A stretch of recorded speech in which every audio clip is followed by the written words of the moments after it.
歡迎大家嚟到民間社企高峰會嘅第2日嘅節目。咁今朝呢一節呢，我就多啲會講關於點樣去透過一個社區嘅社會企業嘅項目去解決同埋處理貧窮嘅問題。咁而呢就我相信我哋成日都講香港嘅貧窮問題好似好嚴重，亦都有不同嘅人有不同嘅貧窮情況。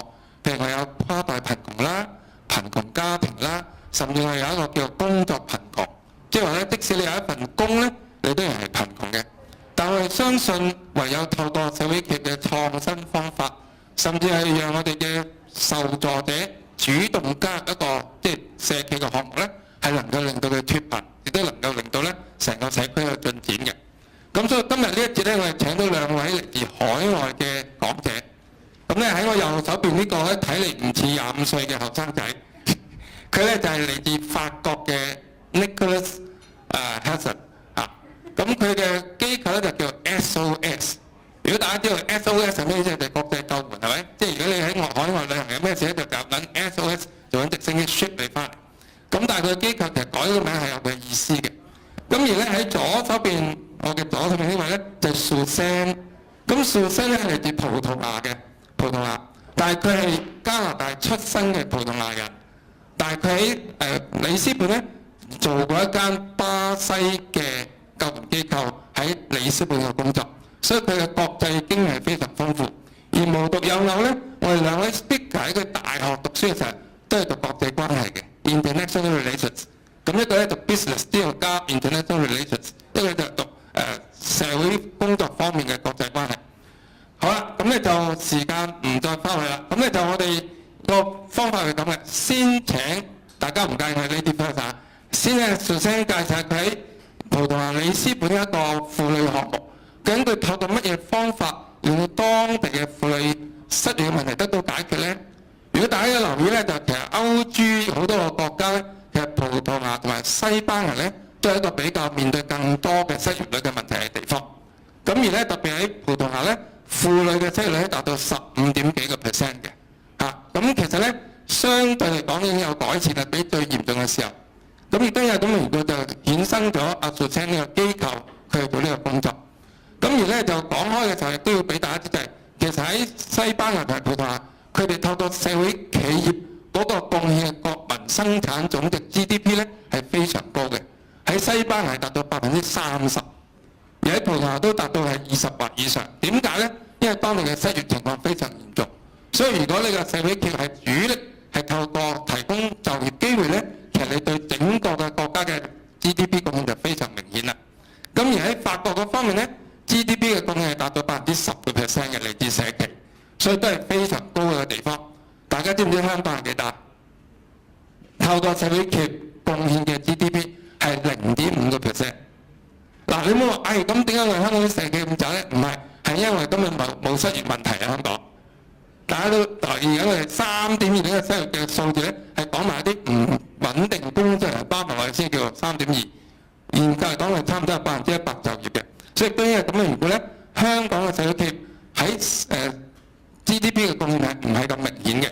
好啦，咁不如事不宜遲，我就將個咪咧就交俾 Suzanne。Now may I turn the microphone to Suzanne, who's from a Portuguese, very interesting and new social enterprise of which she operated in 1 year.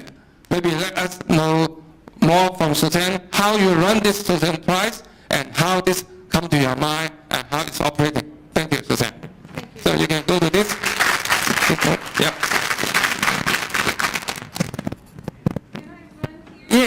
Yes. I can give you the mic. Yeah. Yes, it's better. Hi everyone. Good morning and welcome to welcoming me here. I tried to learn some Chinese words and Chao San and bonjour pour les Français qui sont ici. And I don't know Cantonese, so I'm sorry. So, as Timothy said, I'm from a Portuguese NGO. Okay, thank you. Lots of things to manage, so I'm also doing a dance performance here with all of these, perhaps juggling something. But, well, I want to start with a question.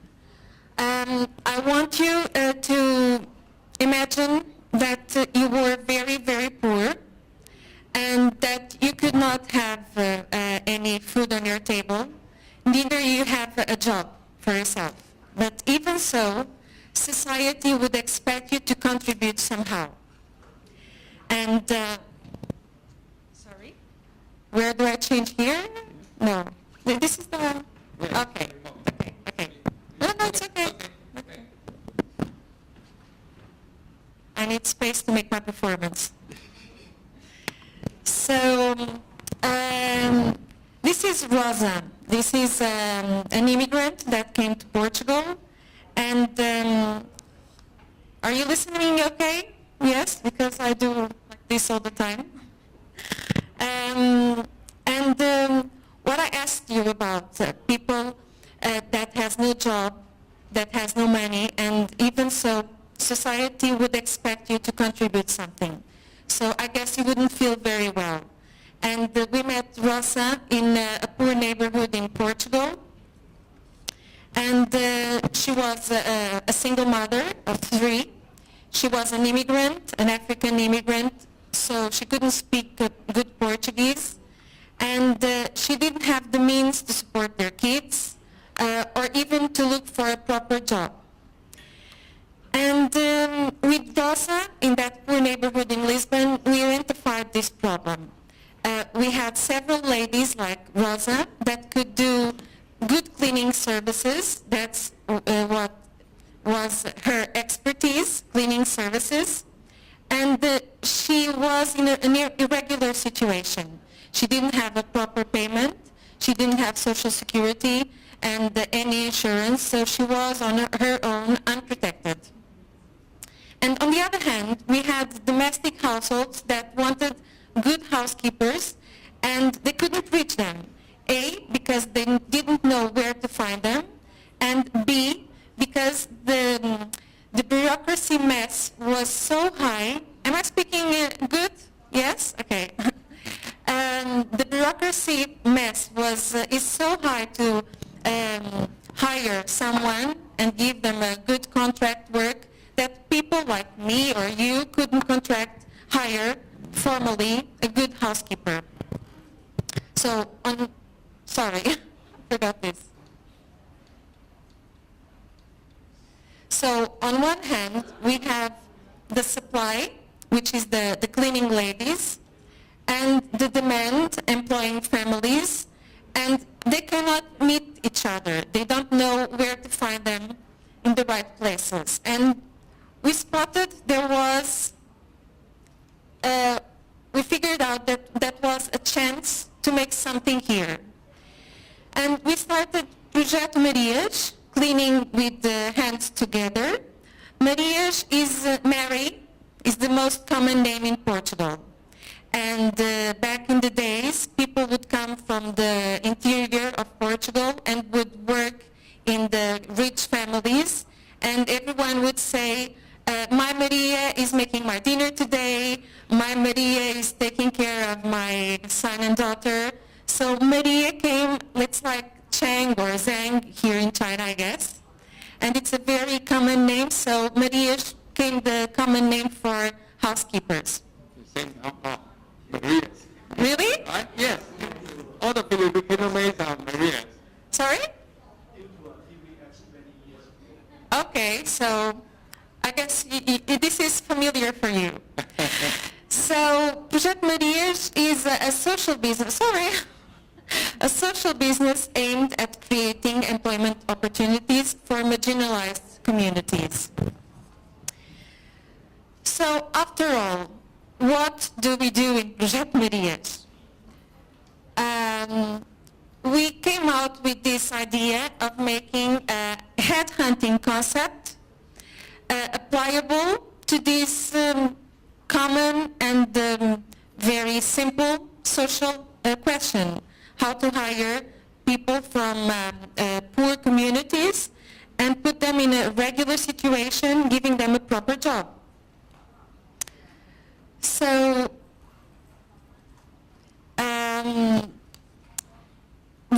to work with, I would say, the PhDs of the cleaning ladies. So we want to work, Tim, I have to practice more with this. So we need to look for the high-skilled ladies, the ones that know how to do their work very well, the cleaning services. And we want to look for the high in will, that the ones that really want to work and the ones that make our project of trust and confidence. Because we want to make this bridge between the employer, people like you and me, and the employee. And we want to offer them an experience of trust and confidence, and not only sweeping or dishwashing or cooking. We want the person that hires to trust that lady that comes from a poor neighborhood and that is normally connected with burglars, with the traffic dealers, with sometimes prostitutes. And we want to make their profession, the cleaning ladies service, honorable, and trustable. And Tim mentioned some figures a while ago. Okay. Tim mentioned some figures. And did you know that in Portugal, 90% of the cleaning ladies are in irregular situation? That is a lot. It's not because Portuguese want to do things in a bad way. It's because, like I mentioned, the bureaucracy is very high and it's a big mess to hire people to do your cleaning services in a formal way. So I take money out of my pocket and I pay directly to the cleaning lady. That's easy. So what we did here was this business opportunity was to solve the market inefficiencies. And on the one hand, we have the client, and we want to solve all the problems for the client, but we want to offer that experience of trust and confidence. So we will recruit the best cleaning ladies, the ones that are unemployed. We will evaluate her performance and coach them through all the process. And we give feedback to the client, receive feedback from the client, and we will accompany the lady for 2 years and make sure she's in a safe place, in a safe situation, and that after the 2 years, she can keep going on her own. So, so you could ask, is it Projeto Marias like a job agency? No, it's not a job agency.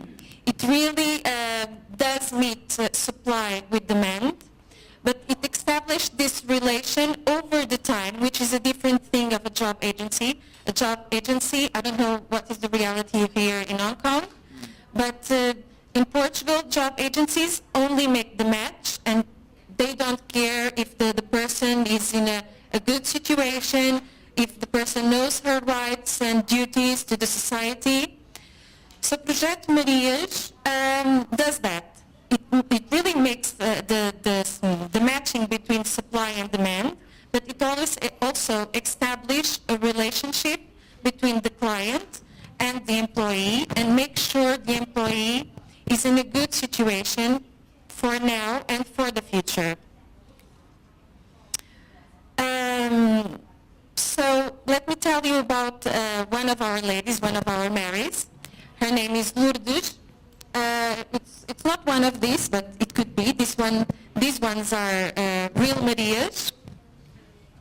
So as you see, they are mostly from African countries, but we also have Portuguese and Eastern country Marias. We even have a dentist that was from Lithuania, and she came to Portugal and she couldn't find a job, so she's a cleaning lady. But Lourdes, as I was saying, she got pregnant last year, and if she was out of Projeto Marias, what would probably happen is that she would doing the job until the baby was born, and then probably she would lose her job because she couldn't work. And in Projeto Marias, she has the right to her maternity leave, and after 5 months, she's returning to her clients because we made sure that her clients had the right Marias while she was gone. So now Lourdes is getting back to the job this month, and she's very happy, and her baby is good too. So let me just give you an hint about the way we solve this inefficient bureaucracy. The client pays to Projeto Marias, and from that, we are the ones that monthly we pay to Social Security, we pay the wage to Maria, and we pay all the insurance duties of Maria and client.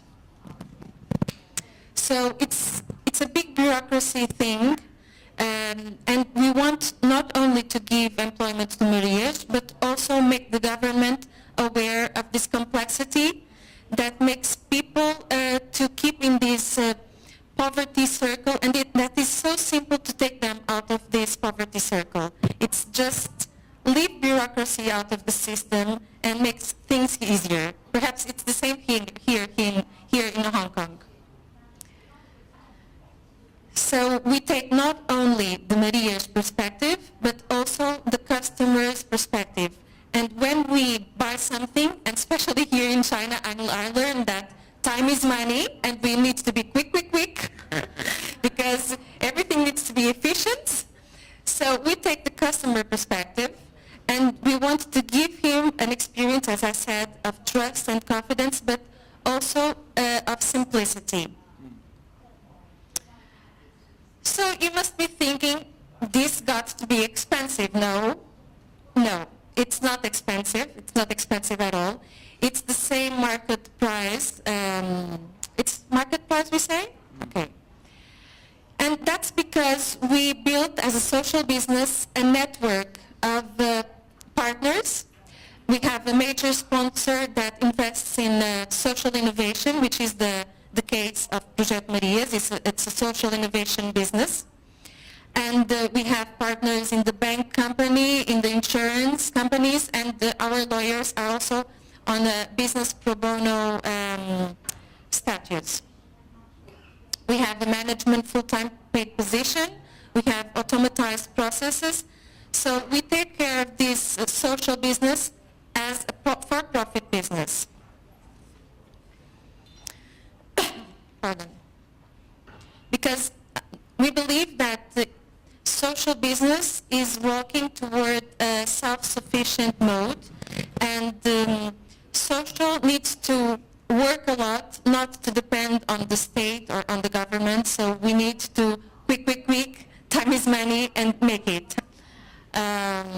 Not losing, of course, the sensible part and the social focus. That is the most important thing. So now I'm going to give you the contextualization about money. I don't know if these figures will make sense for you, but in Portugal, a cleaning lady in a regular situation would earn like 123 euros a month with no, I don't know if it's less or too much here for Hong Kong, but in Portugal is 3 times less the minimum wage. So it's not for a decent life. It's not for raising your children. And after they came in Projeto Marias, they have a monthly net income in average of 472. And that allows you to give Marias a decent life. And not a comfortable life, of course. They cannot travel to Paris every year. But, of course, this is 4 times what they earned. And the hourly net income passed from 4 euros to 7 in an average. And apart from that, there's a very important thing that apart from working better paid and in a formal way. They also passed from net beneficiaries from the state to net contributors. And that goes back to the first question I made you. That is, even if you are poor, society would ask you to contribute somehow. And this way, they are paying their taxes, and that's the minimum that a citizen can do.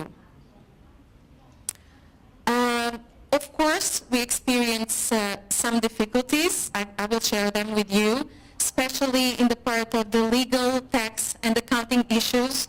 When you do a social enterprise, here in Hong Kong, I've learned that things are in a different path that in Portugal or Europe. I think you are more developed here.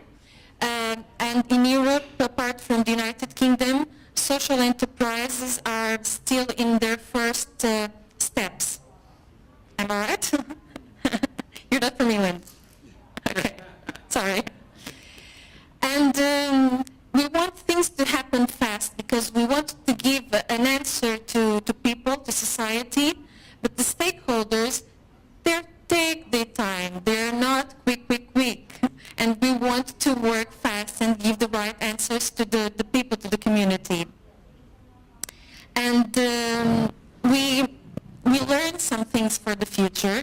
We learned that we need a good team, a good business team. It's not because it's a social business you don't need to worry about the quality of your service.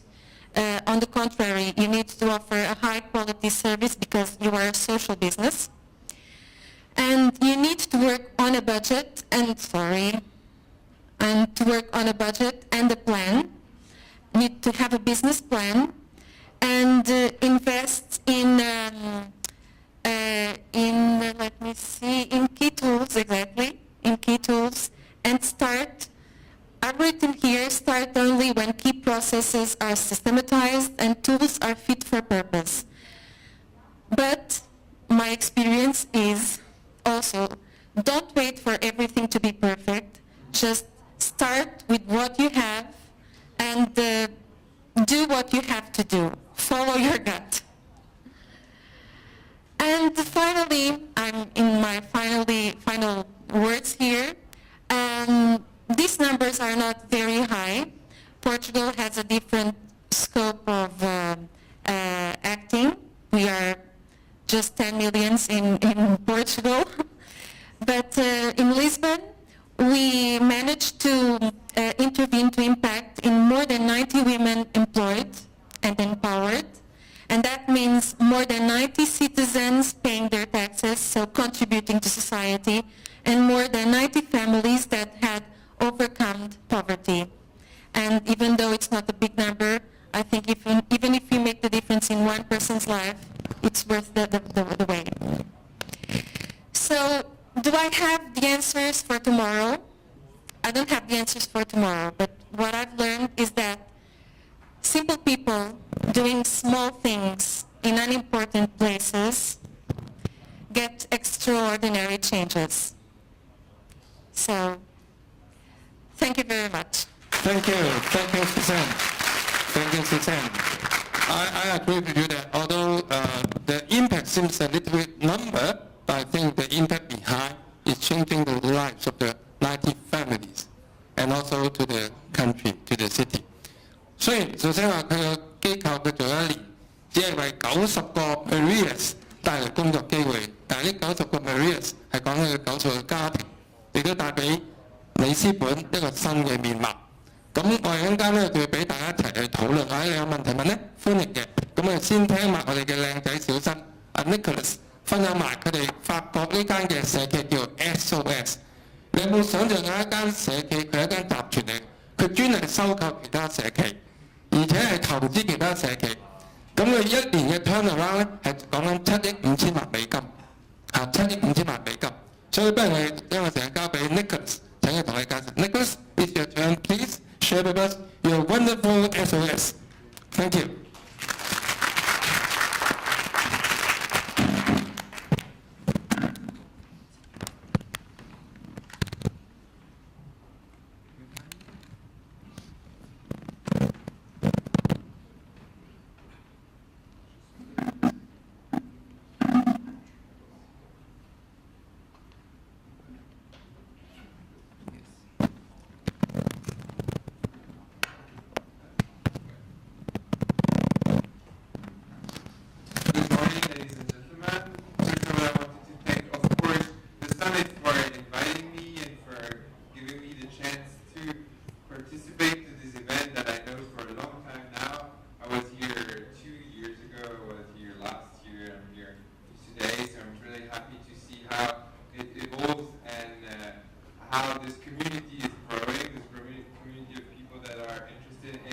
social enterprises and in social entrepreneurs. I'm going to share with you today the experience and the history of an organization called Groupe SOS. So Groupe SOS is born 30 years ago in France. It's a French-based organization that decided 30 years ago that they're going to, through their activity, through their this enterprise movement, they're going to try to tackle the big social issues that we're facing in our countries, and especially in what we call the rich countries, the developed countries. So France is one of that. Hong Kong is obviously part of that as well. Because obviously when you're speaking about poverty, when you're speaking about exclusion, you're speaking of Africa sometimes. So lots of people invest, especially through philanthropy, they invest in Africa, they're doing lots of programs. But when you speak about poverty in Africa, it's not the same as speaking of poverty in Europe, in the US, or even in Hong Kong. So there are definitely different models that need to be developed to try to tackle these major issues. So what we've done is that we've tried to tackle 5 of the issues that we've considered as the main social issues in the rich countries. So number 1 is health. Giving access to health to older people, and especially the poorest one, was the one that seemed to us the first goal that we had. Number 2 is elderly people, because our societies are aging societies. We have more and more older people that we need to take care of, and especially those who live below the line of poverty. Number 3 is education. Education, of course, is our children in the future, so we need to set up programs to give to every child the same chances. Number 4 is housing. You can see that there are people that are still homeless in our rich countries. Even if we're rich, we're not able to find a house for all these people. And number 5, and it's true, what's true in Portugal is also true to some extent to France. Unemployment is one of the major issues we're now facing after the financial crisis and after the economic crisis we're facing in Europe. So trying to find jobs for people, and especially young people, is absolutely key to us. So we try to tackle these 5 issues by developing programs or by developing different kinds of activities. And after 30 years, we've been able to reach a certain scale.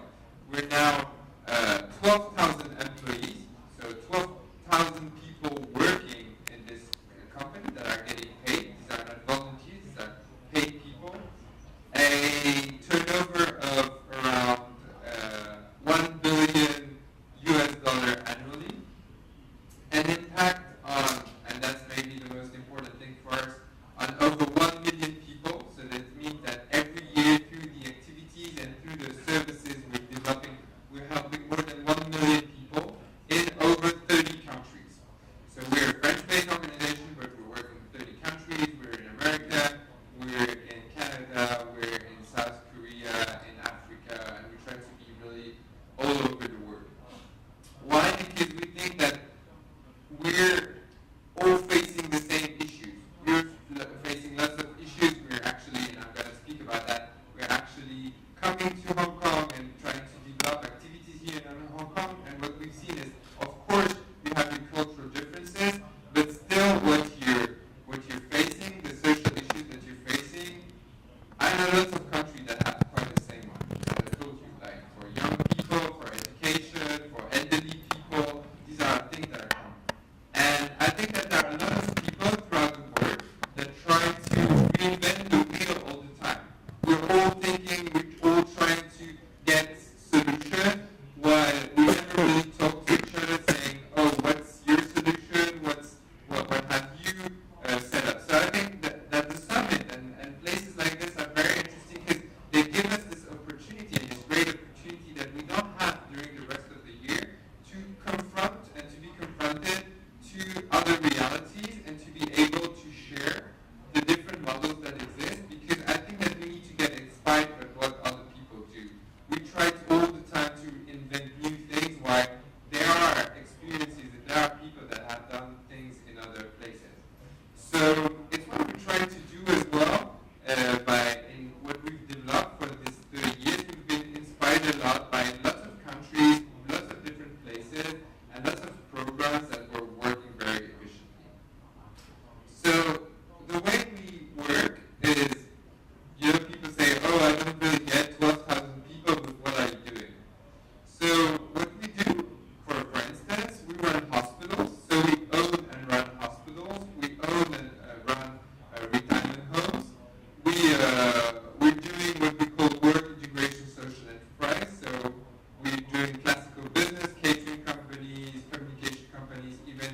companies, construction companies, where we hire long-term excluded people from the labor market, so really these excluded people. So we have a social impact, whether by developing products for the poorest people, so giving access to our hospital to the poorest people, or we have an impact through hiring in some of our companies long-term excluded people. So we have really both.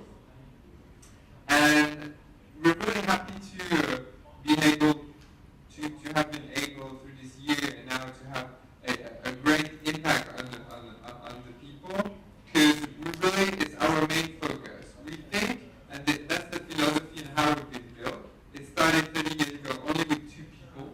It started with the drug addiction people 30 years ago. And 30 years ago there was nothing that exists from a public, at the public level for drug addicted people. So we started with a program, We started with the program 30 years ago. But after 1 year, we just figured out that lots of the drug addicted people we were taking care of, it was not a lot, it was maybe 40 or 50 people. Lots of them were facing HIV. So we started a program for HIV. But we figured out that it was very difficult for HIV people to get a house. So we started a housing program. And then we figured out that if you're not able to pay your rent, so you're not able to get to stay in your house. So we set up an employment part and so on. So we just started with one issue. And the terrible thing, and I think it's really sad that it's like this, is that we've been developing after activities all around, because we think that every single exclusion is a mix of several exclusions. So let me, for example, give you this example of this guy that we're working in, that is working in a work integration social enterprise of ours. So he's a guy coming from the suburb of Paris. So he was really motivated, he had no skills, he had no knowledge, he had no diploma. And he said, but I really need a job and I really want to work. So he came to one of our programs. He was super motivated. He really wanted to work, to make it happen. And so he started very well. He wanted to become a chef, to be a cook. And so he started his training program. And after a month, he started to be more aggressive. He started to arrive quite late. He started to have, like behavior issues. And we're like, you were super motivated 1 month ago. What happened to you? And he didn't tell anything because he was really proud of himself and he didn't want to complain or anything. But we just figured out that he was sleeping in his car outside the parking of the company. So he was basically sleeping there every night. He was still very motivated.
all around you, you see lots of social enterprises that say, yeah, I've been started, I'm doing very well, but I'm still at a small scale, and I would like to scale up to become bigger.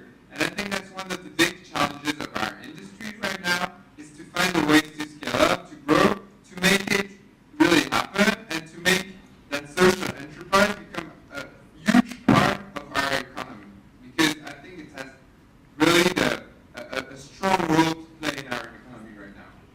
So we decided to create an impact investing fund. So a fund, an investment fund, that will invest in social enterprises to make them grow, to make them scale up.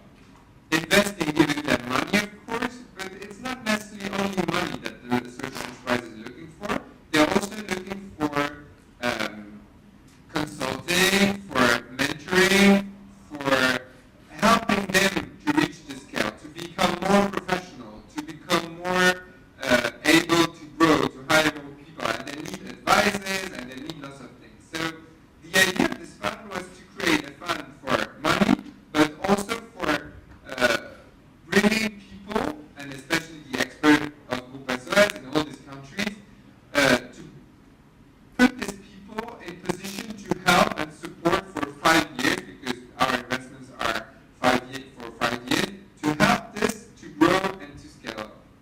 So we set up our first fund, then a second fund, and a third fund now. So we're really developing and growing a lot. So our first fund was a 20 million fund, then we did develop another 20 million euros fund, so it's around 200 million Hong Kong dollars, then another 200 million Hong Kong dollars. So, and now we have another fund for technologies, for example. So we set up all these things. So that's the first thing we did, but then lots of people are saying, oh, there's too much money, too many people want to invest in social enterprise. It's become very trendy, all the people, blah, blah, blah, they speak about social enterprise, they want to be social entrepreneurs and so on, but there are no entrepreneurs, there are no enterprise, or the ones that exist are really small, are really tiny, that have no impact. I don't believe in this sector. I mean, there are lots of people that think like that, actually. And we were like, that's true to some extent, but it's also, we're building an industry. So of course it's small here. Here it's 0.5% of GDP, you say. Of course it's starting. But it's like every new industry.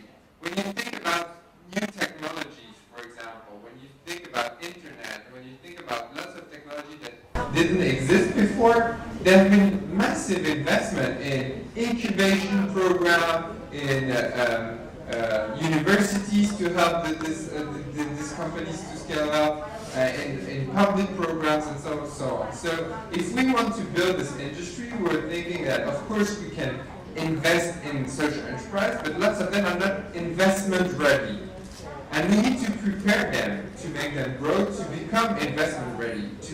We need to prepare them to be able to change their scale. And for that, we've set up incubation programs. Incubation program that we've been inspired by the incubation program that exists in the Silicon Valley, in Europe as well, around new technologies. And so we said, we're going to support and sustain as well, not only in the investment part, but also in the incubation part. We're going to sustain these social enterprises. And so we've set up incubators. So we have 2 in Paris, we have 1 in Tunisia, we've developed a program in South Korea, we're now in the Silicon Valley as well, we're working in Canada. So we're really trying to set up a network of incubator of social enterprise. And we took, and we had one idea that for us was really important, is that we think that we can have a strong social impact and to be socially innovative, so to do social innovation. We can have even a stronger impact if we use technologies, new technologies. I mean, technologies for good are one of the most important things, I think, for our future, is using all this energy of the tech people, of the tech industry, but for good. Because we all have like smartphones, we all have technology, super high tech, so we can buy easier, we can do things easier, but what's the sense of it? Does it have a sense? Does it have a sense on does it have an impact on our community? Is it positive for us? We have to think about that because it's our duty. When we're using technology, for what are we using that? Is that useful? Are we solving climate change problem? Are we solving social problems? Are we solving? I'm not sure that we always do. It's good, it's for our comfort, it's very good, it's for consuming more, so it's good for the economy. But is it good for your neighbors? I mean, that's a question. So we decided, because we think that there are lots of technologies that can be really useful for the community, to develop incubation program that we call social tech. So where we take very geeky people, like nerds, these nerd people, very smart in developing new assets, new technologies, new things. We take them and say, okay, you've invented something great. You've been doing a fantastic job, like inventing something that I can't even understand 1% of what you did for that, but it works at the end, so I'm really proud of you. But what can you do with this technology for your community? And so we have lots of examples of people inventing avatars, avatars for deaf people. So for example, I have my iPad and for example, if I'm deaf, I'm going to someone and say, I want to say something, so I can do it, I can do it to my avatar, and then I show so it shows and it speaks actually to the person, then the person can speak back, and then the avatar is translating that to me. So no, excuse me madam, but for you, I think unemployed. She'll be unemployed. But you find it, there are that's wrong with technology, it's always. That's good, that's good. So you're scaring her that she'll be unemployed. Sorry, I didn't. Anyway, so technology can be really useful. That's a discussion about technology. Very nice. So we have that. We have robots that we use for autistic children, for example. So robots that can interact with autistic children and then can send all the data about the evolution of the child to the doctor, so the doctor can see the evolution.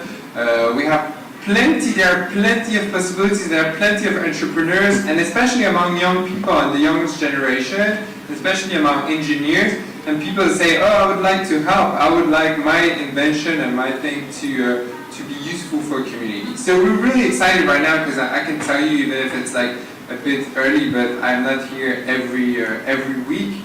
But we decided to do that in Hong Kong as well, because we really think that Hong Kong is a hub for what concerns technology, new tech, and this ability to bring forward innovations. I just had a discussion yesterday with a fellow that told me, like, when there are like competition of young students, Hong Kong. Between mainland China and Hong Kong students won all the time because they're very innovative. Not really. Oh, that's great. I'm happy to know that. And he said, yeah, so you're going to see that if we use the young people, if we use our young generation here in Hong Kong, and if we give them the ability to develop programs for developing tech and social companies, they will be very good at it. And I'm sure about that. So we're talking with different actors here to try to develop this kind of incubation as well, to become really and to have a hub for Asia, and I think that Hong Kong is the perfect place for that, to be really the hub for this tech and social movement. I mean, there's lots of energy here and lots of will for developing programs in the social sector, but we can also use the tech sector. So we would like to incubate this company, to help them grow, then after we can see how we can finance them, we can bring business angels, we can bring lots of people to set up the companies of the future. Because I really think that the company of the future is a company that has a strong double impact, has an economic impact on one hand for sure, but also has a strong social impact. We need to be able to measure our economic footprint, our environmental footprint, but also our social footprint. And that's, I think, the company of the future, and I'm sure that we're going to find here in Hong Kong the future Facebook or the future Google of the social impact. Thank you very much. Thank you, Nicolas。好多謝 Nicolas， 佢帶俾我好大嘅希望啊！不過記住佢呢間係超級大集團，所以佢嘅年收咧超過幾多億啊？10億美金。一陣間大家去問下佢點樣可以有本事收購咁多等等等等。咁其實跟住落嚟咧，我就會同兩位guest speaker 做個對談，跟住我就 open 個 floor 俾大家問問題，好嘛？我先熄咗呢部投影機先，非常。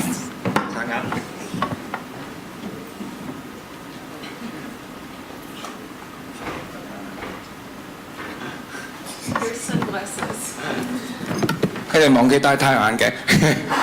嗱，OK，yes， 好。嗱，頭先大家聽到咧，Suzanne 佢嗰間係一年嘅公司仔，就係為葡萄牙嗰啲嘅失業嘅嚟自不同世界各地嘅婦女提供家庭服務嘅工作。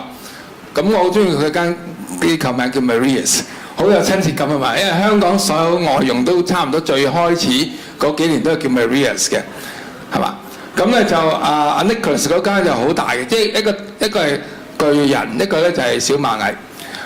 我想問下就係你哋點樣去 survive， 特別即係Suzanne，how you make your corporate to be sustainable because you just have 1 year and then you're also counting on external sponsorship or foundation having to operate. So how are you going to scale up in the future? The scale is real. The answer for your question is gaining scale. At the moment, we are not self-sufficient, and to reach the break-even point. How long do you expect to have? 1 year? 5 years. 5 years. 我哋等唔切咯，香港就。Yes, it's 5 years because we are in a very small scale. We only charge 6% of the fee to the client, so it's not a big fee. So you charge 6% to not to the Marias but to the employer. To the employer, and so we still have a revenue. It's not sufficient for our self-sufficiency, and that's why we work with the network of partners, because we think that the social responsibility of the companies must be also involved in the answers for the social problems, and that's a win-win situation. It's a win for the social business and social enterprises, and it's a win for the for-profit companies because they can put to use their knowledge, and as Nicolas mentioned, they can offer mentoring, they can offer what they do best.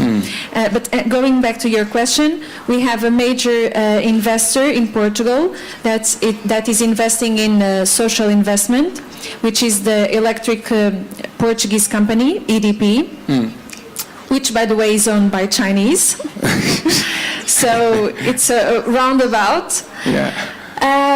But we expect to be self-sufficient in 5 years and to pay for our own costs, and after that to start investing in Marias. 咁你哋準唔準備俾呢間法國大集團收購咧？ Are you ready to be acquired by SOS? Sorry.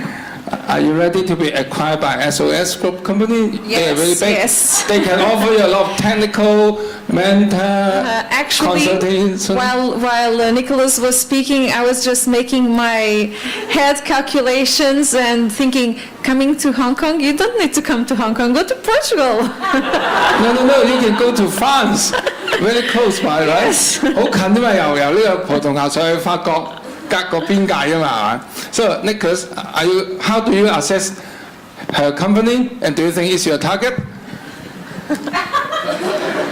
We are making a deal here. Yeah, no problem. I mean, no problem. It's an unemployment situation, housing situation, education situation. It's your target. Yeah, for the criteria. Nicolas. Actually, it's definitely our target, and it's the kind of companies we invest in. The idea is that we've set up. It's very important. I think that people believe only in what in what they can see, what they can measure, what they can touch.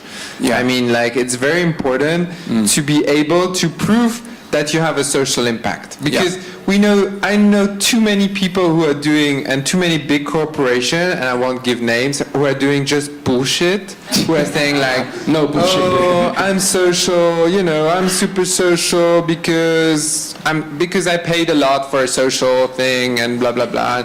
And you don't really know what's true, what's not, and they're doing this great ad with like this young child that is crying, saying, oh, but I've been helped by the company, and you don't really know what the company did for them. Yep. So I think it's really key to be able to prove that you're social. The proof is not the people that have, and not the consumer, it's not the state, it's not that needs to go into the figures and understand how social you are. It's you as a company, as a social enterprise, that need to prove to the other people that you have a social impact. You can prove your economic impact saying, oh, I have a return on investment of 5, 10, 15%. That's very easy because you have a KPMG, for example, or Ernst & Young that says, oh, look, this year they made 5 to 10%, but what about social impact? No one does that. So what we did for our own activity of investment, and it's inspired by our activity, we set up a rating system for measuring the social impact of the company. So we've set up 600 criteria. 600 criteria. Very bureaucratic. It's not actually. It's very very systematic anyway. So 600 criteria in 20 areas. So if you're doing in 20 different ones, so it's 600 by 20. Okay, so it's even bigger. 30 for each. No. 600 each one then are different for the 20. How long it would take for the assessment? So it took. The assessment, it depends, because you just take for the sector you're doing, and it takes a week or something. A like week. that.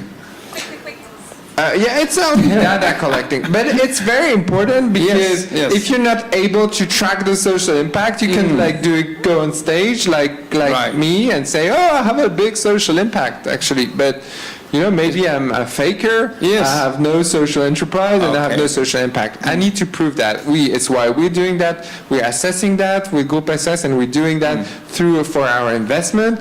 We're having this criteria. So this typically how we, when we invest, we measure the financial impact. So is there going to be a return on investment? How long? In 5 years? In 10 years? And exactly we do exactly the same for the social impact. OK， 我會問阿 Nicolas 兩條佢好難答嘅問題。第一個問題就係佢哋機構已經係33個國家去 operate， 亦都有佢一個好完善嘅系統。點樣將呢個系統能夠本地化？因為喺唔同嘅國家佢有唔同嘅特色、唔同嘅 context。How you going to make your very big system into more contextual? Because you are now operating in 33 countries with different culture, different performance. This is the first question. 第二個問題就係間公司咁大，有冇一啲 happy or devil problem 咧？即係當你間公司 when your company going so big, you have a very high turnaround. Is there any challenge on your daily operations because you are too big? Is a beauty problem or devil problem? How are you going to respond? Yeah. The question about adapting, that's adapting the social impact is absolutely key. Yeah. Because I think that in our countries, in our world, globally, we've been able to do trade at a global level. Yes. So it's very easy for me, if I'm Coca-Cola, to sell, I have my can, I can sell it everywhere in the world, basically. Yes. It's the same product. Obviously, I adapt the marketing, but still. And it's very easy to do, to do trade at this global scale. Well, when it's about social, it touches something that is very sensible to the people. Yes. Because it's more linked to history, to culture, to politics a lot.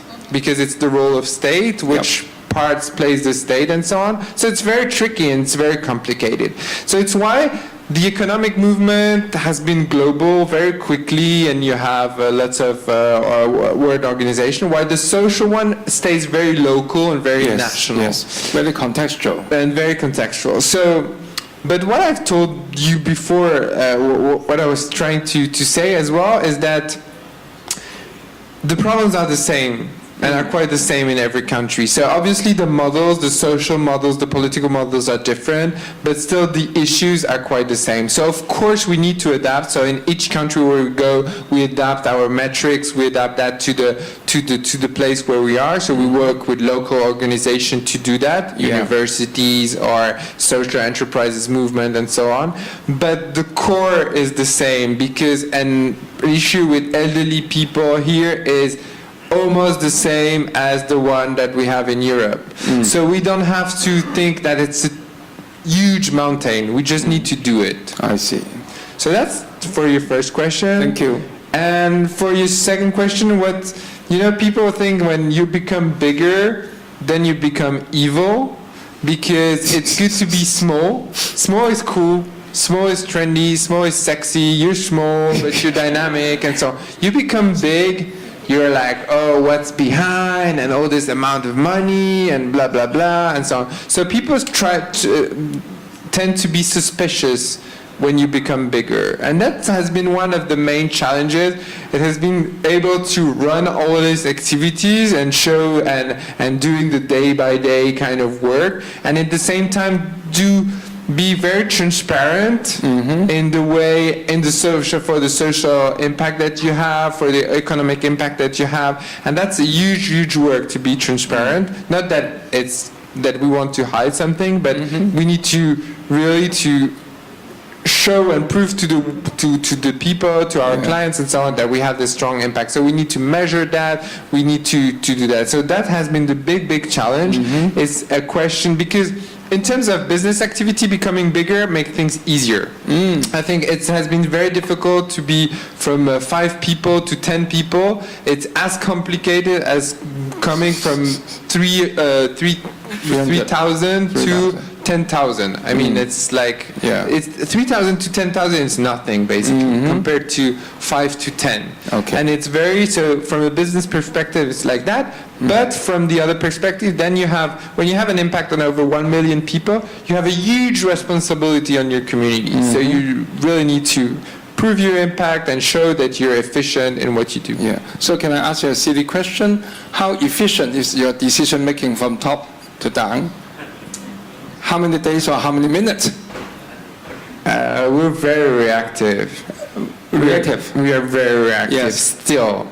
Still, but it's very hard to be reactive. So we just cut all the levels and all the we have like 8 levels of decision process. The decision process. Wow, so 8 levels. It's 8 level. No, not of decision process. 8 level of people. Like you have the number 1 has a boss, and that has a boss, has a boss. So it's 8 levels. So it's really big.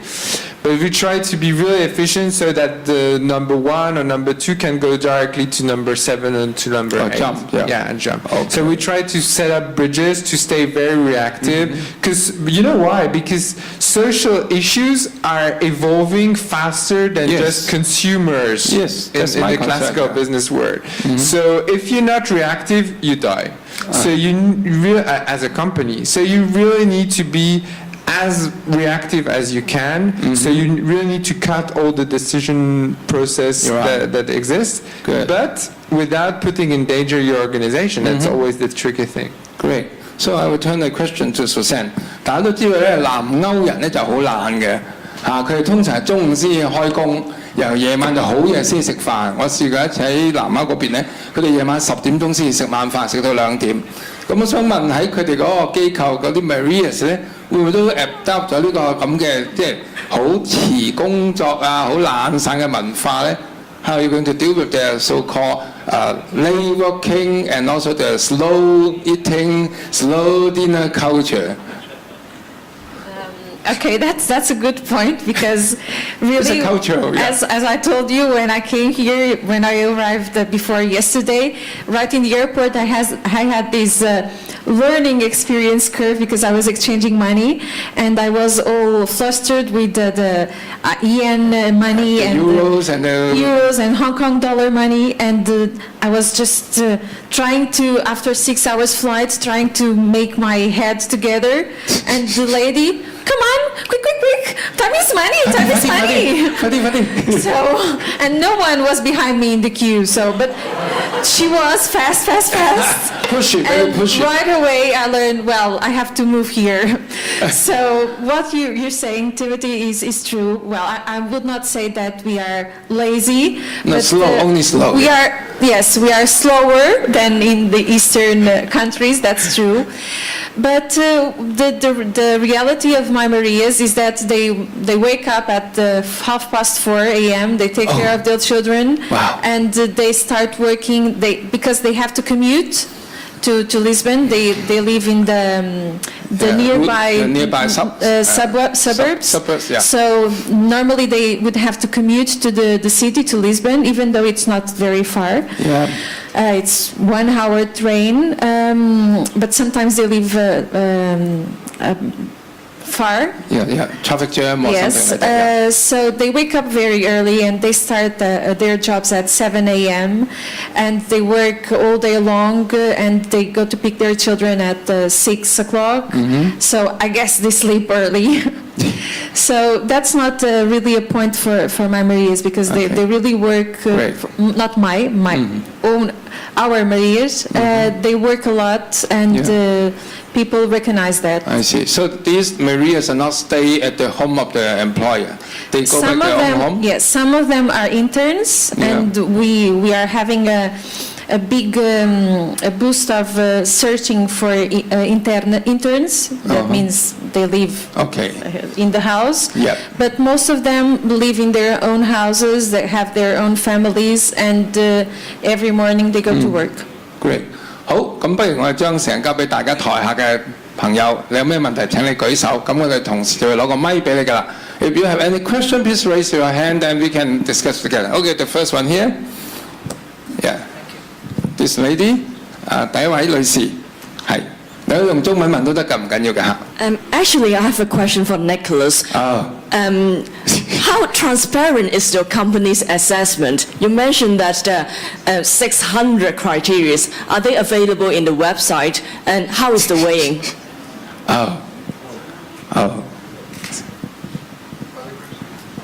Okay. I think we better answer one by one so that you can respond now. Sure. Yeah. The assessment, we're working with different kind of actors, so it's not that you can, of course the big criterias are online, and so you can find that, but after, if you have the criterias, it's one thing. After, it's knowing how to use them that is important. So of course the criteria, they're open, so you can find them and so on, so it's very transparent on that. Yeah. But then after, it's because we're doing a rating system where we're, and it's very funny because we use rating agency system. So at the end, when we rate a social enterprise, we have like classical companies and like rating agency, you have for the financial one, you have a AAA, AA, A, triple B, like A kind of classification. exactly. Yeah. And you have the same one for the social, the social impact, the extra financial part. So, but then you need to be able to say, okay, for example, in terms of work impact, the impact on jobs that you have, so that can be one of the criterias. What is good and what is not good?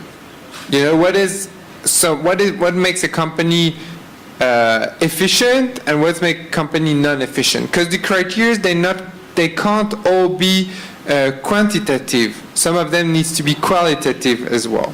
Yep. And so for that, there's a kind of training, and you need to be able to benchmark other organizations to know how to use that. Yeah. So just knowing the criteria is not very interesting. I mean, there are lots of criteria that exist, but after is saying what is good, what is better, what could be better, what is worse, and so on, and this ability to rate that. And that's what makes the criteria so difficult. Yeah.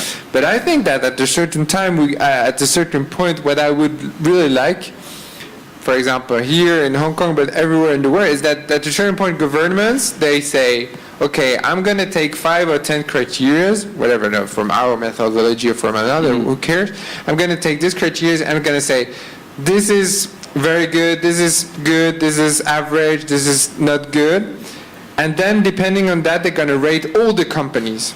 Yeah. And say, and you know, we're working with KPMG, for example, in the way they could audit as well. Right. They audited the financials, how they can audit also the extra financial. And they're very open to do that. And we also could ask to, this auditing company to assess through 3 or 4 criteria the social impact of that. And I really wish that governments, they really take a big part of that and they integrate in their system, not just the financial aspect, but also the social aspect of it. 其實講開呢個認證咧，我都想講個好消息俾大家聽。就香港社會企業總會咧，亦都透過同城大嘅合作，就會喺呢個11月27號咧，係公佈首20間經過我哋叫做社企認證系統加佢嘅社企嘅。咁咧，如果大家有興趣咧，可以上去社企總會嗰個 website 度睇，叫 CSEE。Social Enterprise Endorsement Scheme, which will be officiated by our Financial Secretary on November 27th. And then the first batch of 20 social enterprise listed will be announced. So it will be good that we can co-work together to make our system more international and universal. 好，台下嘅問題繼續。The lady at the front here, and then there's a man at the back here. Hi, my name is Jennifer Mian, and I've had the benefit of working in microfinance with the Grameen Bank Yunus family since 1998. Welcome. One of the questions, thank you, I wanted to ask, there was a reaction when you said it would take 5 years for you to reach self-sufficiency, and I actually want to pose this question to both of you, having observed microfinance wrestle with financial self-sufficiency and social impact. Yes. When we talk about poverty alleviation and social enterprise, do you all think about this differently than you would social enterprise for general housing advancement? Is there something unique about the social enterprise and poverty space, since we're really talking about poverty alleviation versus social enterprise in other spaces? And I wanted to get the panelists, both opinions. Thank you.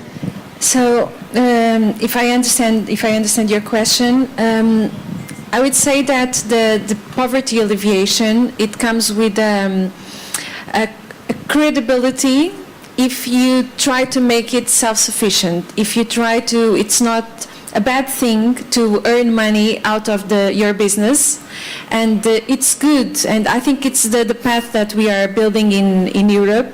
I guess it's the same thing here. It's good to be charitable and alleviate poverty, but in the last few decades, it was until Grameen, until Yunus came, I think it was acceptable just to make charity and not to have revenues over it. And people are changing their minds, society is changing their mind, and it is okay, it is acceptable, and it is a good thing. It is a good thing to make money out of things. So if you have a social problem, and if you can have money come back from that social problem, that can be invested again in that own social problem, I think it's a positive thing, and people are starting to move to that direction. Yep. Nicolas, any comment? Yes, and that, I think it's why I was trying at the beginning really to make a difference between developed countries and developing countries, because it's very tricky, and I kind of get your question in the way that and especially if you're coming from the microfinance industry, where it's more around developing countries and poverty alleviation is more, it's microfinance versus philanthropy in a very American way of doing it. So of course microfinance brought a lot of things for that. So I think it's great. But when we're talking about poverty in the rich countries, in the developed countries, we're not speaking about people living with less than $2.5 a day or 1.25 or so on. So it's not really the issue.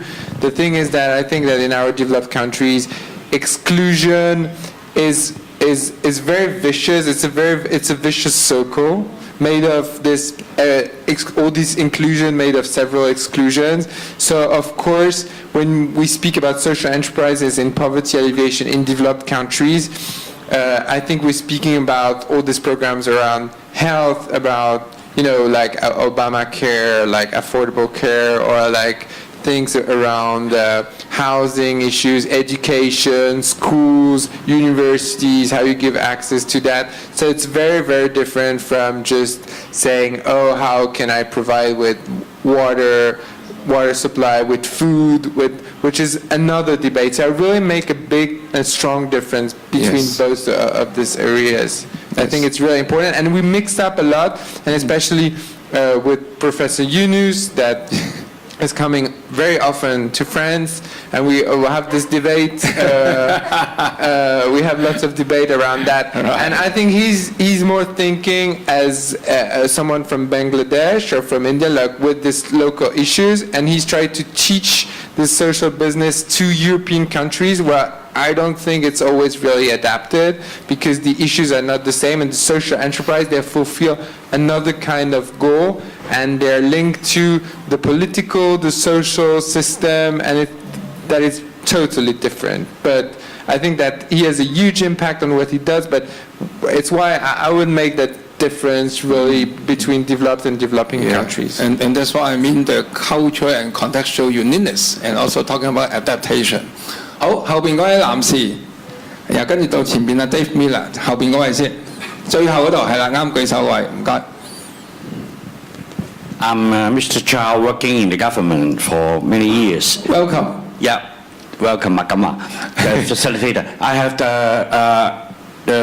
both guest speakers. Each one has the one question. Oh, Nicolas. Yes. Nicolas. Perhaps Nicolas. I'm not so familiarized, or even though I have personally unlike the word reactive. Oh. That is, given the size of your company or your SOS and a year, you have built up as a corporation, a strong company, so whatsoever it is. But do you have the funding, or do you have the foresight? I use the word proactive instead of reactive. That in your company or your corporation, SOS, you have so many criteria for measuring the social impact, 600 criteria, 6,000 rules to follow, etc., etc. But as a built-up company or corporation, will you have some pioneer projects, or will you have some foresight to before there's any social impact, or even though the cultural impact, that you can one step forward. You have the funding. You said before in your speech that you will give some funding to some technology, but will your company dare to take up some pioneer projects for proactive, removing some problems inside your society or inside the other country or whatsoever it is?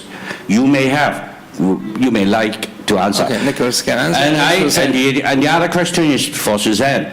I know that in Hong Kong we have the female stream for the social enterprise. That is the sponsors from the government, yes, and the commercial fields sponsor or some whatever it is.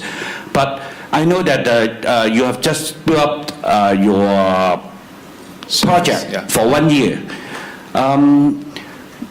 Some difficulties is that there is actually a social impact hard to measure.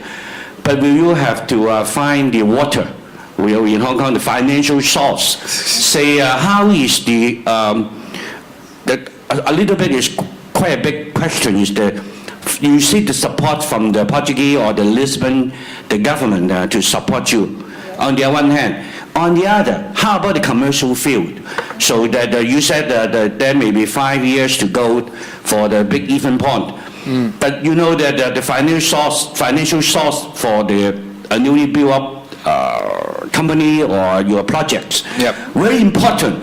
The facilitator is my old friend. He said that in Hong Kong we can only survive not to 5 years. 2.5. 2.5 years in average. Yes. So I feel Okay, let her answer. I will pray for you if you can. Thank you. Thank you. Okay, thanks for your blessing. Okay, Suzanne Okay. first and then Nicolas the second. Okay, that's a good question. Thank you. Actually, the time in Europe is different than in the Eastern countries. So the lady before, she mentioned Jennifer mentioned that 5 years spam time is a bit shocking, and 2.5 is the average here for the survivants. But that's why we are giving our first steps in the social business world in Portugal and mostly in Europe. I guess France is the same thing. And that's why we have this partner, which is the EDP, main Portuguese electricity company. And it's like an incubation project. They are helping us for these 2 years. And of course, we are working in searching for funds, commercial funds, together with the cleaning brands companies, because it can be attractive to them. There is a project in Brazil that has developed work. It's a kind of similar work. It has lots of differences, of course, but we want to bring commercial partners to make their social responsibility programs with us. And we also want to work with volunteers in the coaching part, so we don't have to pay for that, and maybe bring some elderly experience, people who are retired, and they want to help us, and we are trying to make a program in which we can give coaching to the ladies, and at the same time make a job with the other people, so they can give their knowledge to the ladies. Yes. So I hope I can survive these 2 next years, and fortunately and hopefully the next 5 years, so I can reach my break-even point. Okay, But, thank you. It's a hope for the future, and I believe I can do it. Good. So, Nicolas, about your proactiveness and reactiveness.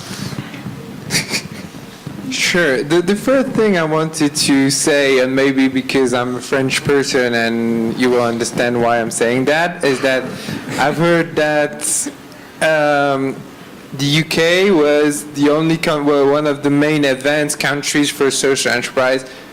That's right, but France is more advanced than the UK. I'm French, I need to say that, because I'm going back tomorrow. If I don't say that, Because I have problems. So, France's social economy is around now 10% of GDP and 12% of employment. So it's become a real part. So I think in the UK it's half of that. But that's my duty. Sorry. No. Yeah, come on. That was more a joke than anything. Of course, I can. And the second thing about our reactivity, I think it's really key to stay reactive. So of course we invest in other companies, but the money that we invest is the money that comes from investors, so people that trust us in investing in companies. So it's not our money that we invest, because we have so many things. We're investing in hospitals and lots of stuff for our 1 billion activities, but it's money that the funds that we set up with the big banks, big insurance company that gives us the money to be invested in social enterprises. So that's one part, to be very clear. And the other part, for our reactivity, we've set up a bottom-up kind of program for social innovation. Because social innovation won't come from the top, from people saying, oh, I think that we should do that, because I think that will help poor people. I think if you want to stay reactive, you have to stay really connected with the field, with the people on the ground, working with the people, with the social workers. I'm not a social worker, I'm not socially innovative at all.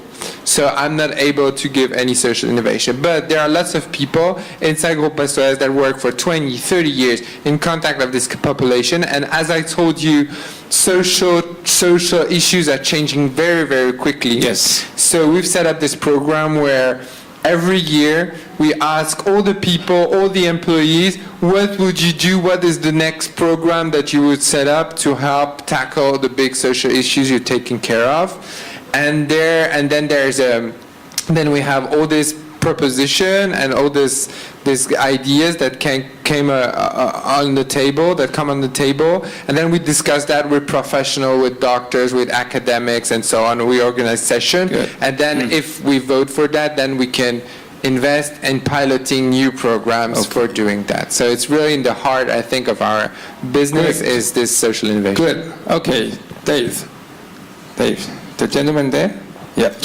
Dave Miller from UK. Hi, yeah, from the UK. Yeah. No, that's not my question. My question is for Suzanne. I've used a cleaning agency, like a commercial one previously, at home in the UK, and I think they were taking about 30% of the fees. So we pay like £9 or £10, and then the cleaner was getting maybe £6 or £7. So at about a 30% margin. Oh, the profit margin, yeah. Yeah, no, I suppose I just wondered whether you mentioned 6%. I think that you charge. Hello. Well, one is when could you charge more, and with that, in terms of your sort of projection to sustainability, kind of how many Marias does that equate to?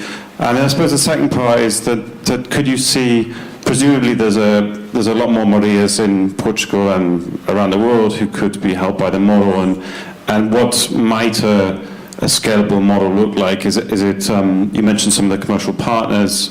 Could it be could you use a large-scale recruitment or an agency model to accelerate the growth, perhaps? Okay, so let me ask you something back, because you pay for the agency £9 or £10, but is it for a weekly service, monthly, or just for the matching? Just for like a regular cleaner to come once a week for a few hours. And you pay to that agency and not to the person? Well, I have in the past. Now I pay directly yes, to them. But yeah. That's the example. The thing is that in Portugal, wages are totally different from the figures you are saying. That in pounds, just to use the same rate, a cleaning lady would earn in an agency like the client would pay to the agent £6, and the reality in the agency market in Portugal is that they would only receive £2. So the agency would keep those 30% or more, and the cleaning ladies will earn only just a very small fee, just a very small amount. So that's why that's not fair. And for us to be competitive with the market, we have to practice the same prices that cleaning domestic lady would charge. So which is £5 to £6. And our fee is so small because we cannot make social dumping. I don't know if it's social dumping is that when you compete with the commercial service, but your prices are low. So it's not fair for the market. Yeah. And you have to be competitive, but still keep the social focus in mind.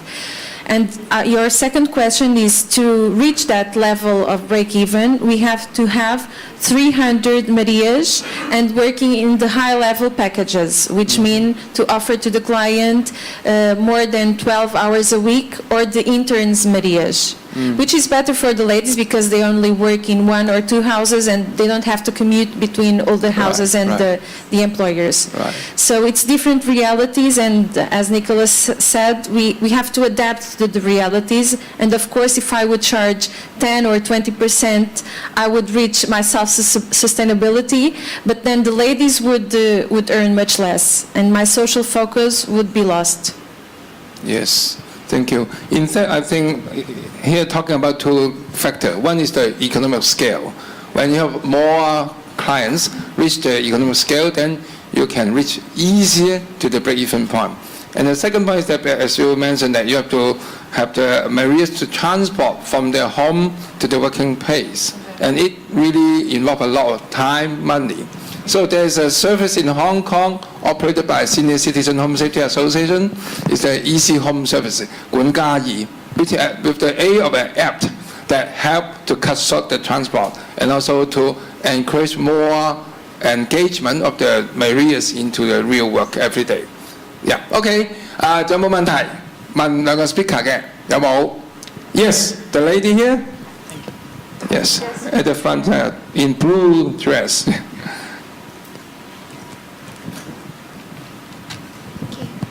This question is for Nicolas. I think a lot of us probably will know that France has such a big social market, and wonder what, given your experience in so many countries, what do you think? What factors have enabled France to build such a big social sector, and other countries can learn from that? Great, that's my favorite question. You're perfect on that, I know. Okay, just give you 3 minutes. I worry that you're going to talk another 30 minutes. 3 minutes, okay. Talking about the France market. No, it's not about France that is interesting. It's to understand why is social enterprises, why are they growing everywhere in the world? Right. I think that social enterprises grew a lot historically in lots of Latin countries, or like in Spain, in Italy, in France, but also in other South American countries as well, because it was the role of state. I mean, in France, the social economy grew up because it was very simple. At a certain time, we decided that the religion become independent. So we decided that's what was in the early 20th century. Because all the work with the poor people were made by religious organization. So everything was made by religious organization, Catholic organization, and we decided, like 1 century ago, to be independent. So the state has no more religion, so we become independent towards the church. Mm-hmm. And so it's why we develop and set up the social economy, is to balance against the power of the church, because the church was really powerful in helping the poor. So we decided to give to citizens through NGOs, through associations, through cooperatives and so on, give them the power to also help the poor. So the state financed a lot and gave a lot of subsidies to do that. So that's historically how we grew up. But that's not interesting anymore, because now the state has no more money. So there's no more money for doing this kind of thing. So we need to cut all the money, all the expenses for social things. We have a social welfare system that is very, very, I think, great, but very expensive. Too great, yeah. We pay almost 50% of GDP for social expenses. Right. So it's huge when you see that Korea, for example, South Korea is 8%, we're 50%. So just think about it, it's crazy.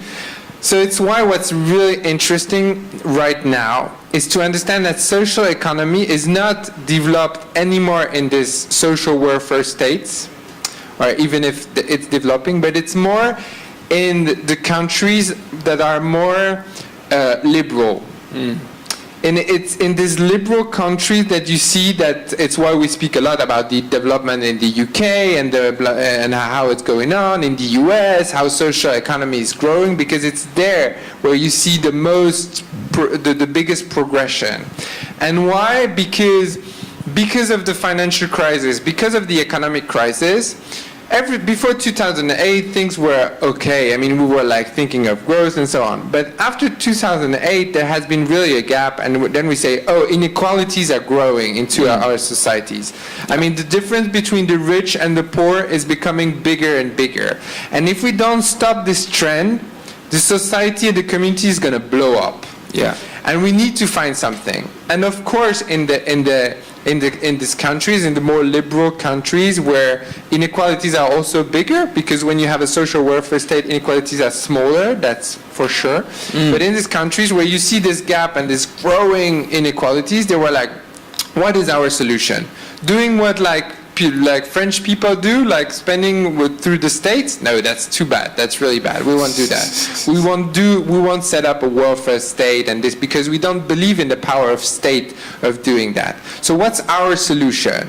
Our solution is investing in entrepreneurs, because we believe in the power of enterprises. We believe in the power of economics of our economy to change things. But entrepreneurs per se, they don't necessarily have a social impact. Oh, there are these social entrepreneurs. Wow, that's amazing, because it's social, so it's tackling the big social issues, and it's giving us the opportunity to make the inequalities smaller. But it's true entrepreneurship, and we believe in entrepreneurship more than we believe in state. It's maybe exaggerate the way I tell that, but it's more the philosophy I see. So we see that in countries like South Korea that really doesn't spend anything on social issue, like the mayor of Seoul, the president, all the people are invested so much.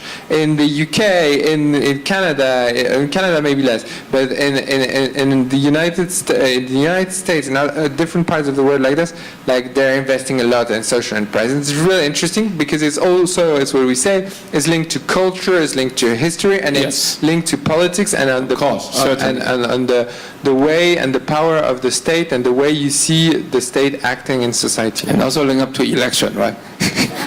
Okay, the last question I would like to ask the two speakers. Just one answer, 1 minute answer, okay? So, in according to poverty, what is your answer for tomorrow? Well, as I've said, I don't have the answer for you should for give us an tomorrow, answer. exactly, so I don't know. I don't even know if I will be alive as a business in 2.5 years.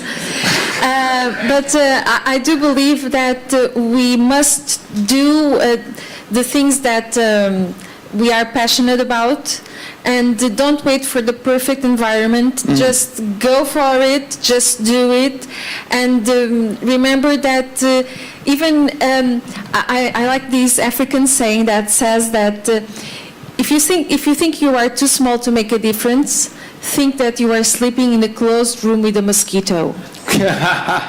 So a mosquito is not too small to make a difference, and neither are we. So just get inspired. I see. Okay, Nicolas, your answer for tomorrow on poverty. For poverty, I think the only solution that we have is that we need to work all together. When I see all of us is work government, corporates, and civil society, so the people. So if only two of them are working together, we won't be able really to tackle the big poverty issues.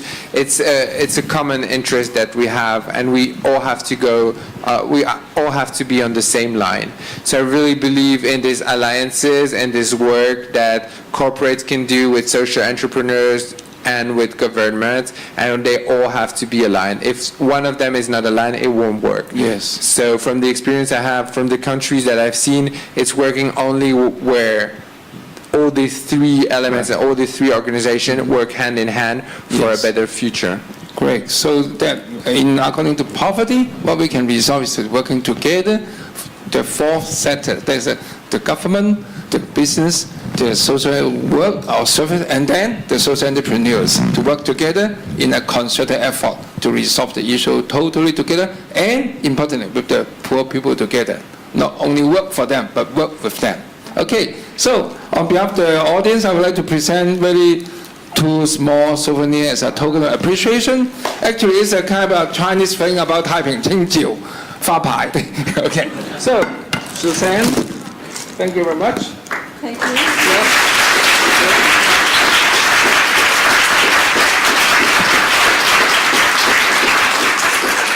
Okay, then Nicolas, good for your decoration at home.